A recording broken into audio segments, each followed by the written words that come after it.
വേനൽക്കാല കൃഷിക്കായി വളം ലഭ്യത ഉറപ്പാക്കാൻ ഇന്ത്യ, റഷ്യ, ബെലാറസ്, മൊറോക്കോ എന്നീ രാജ്യങ്ങളിൽ നിന്ന് കൂടുതൽ ഇറക്കുമതി ചെയ്യാൻ ഇന്ത്യ ചർച്ചകൾ ആരംഭിച്ചു.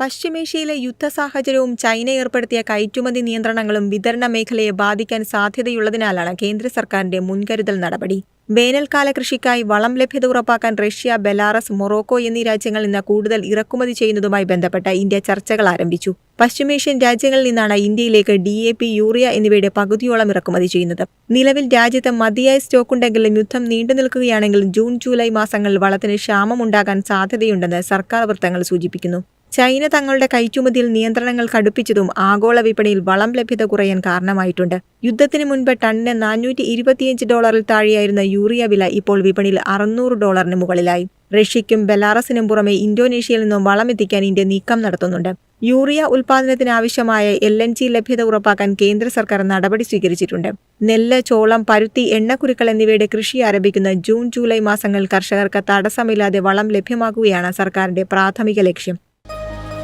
എളുപ്പത്തിൽ സമ്പാദ്യം വളർത്താം. ഇന്ന് തന്നെ മൈഫിൻ TV ആപ്പ് ഡൗൺലോഡ് ചെയ്യൂ.